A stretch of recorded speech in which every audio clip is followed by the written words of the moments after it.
Hi, my name is Nick Belayev, and I'm the head of development for Tryon and the executive producer for Defiance. Representing Defiance here at E3. This is a pre-alpha build for people that are lucky enough to come back here behind closed doors. We'll be showing them Ridgecrest, which is a 4-player co-op map, and then outside our booth you'll be able to play a section of Marin, and Marin is one of the things that's a little bit of the secret sauce of Defiance. It is a large, seamless outdoor world that thousands of players can play with one another co-op, and Defiance is on the PC, the PlayStation 3, and the Xbox 360.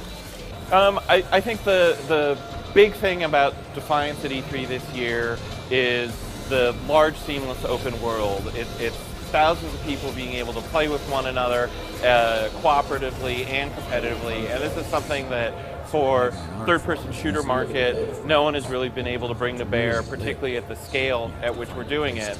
Another big focus of Defiance at the show is the crossover. They just finished shooting the pilot a couple of weeks ago of the television show, and one of the big premises of Defiance is we started it from the first day with our partners at Sci-Fi, and it's all about the interactivity and interconnectivity of this big IP that's large enough to hold a great show and a great game, and they're each wonderful properties by themselves, but they're better together. The experience on Defiance has been truly unique.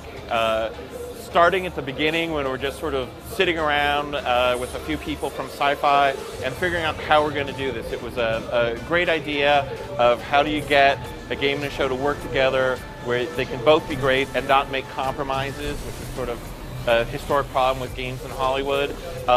So it's just brainstorming, figuring out what's going to work, and we both really had to educate each other. So I got to learn how they make a television show, they got to learn how we make video games, and then we figured out together how we can make a property that's big enough that can hold both at the highest level of quality. I expect great things from Defiance. I think for at Tryon, all of our games are really ambitious and awesome, and I love them all. But Defiance just being on every single major platform, being a shooter in the biggest category of gaming, having a tie-in with the TV show, I expect great things from Defiance.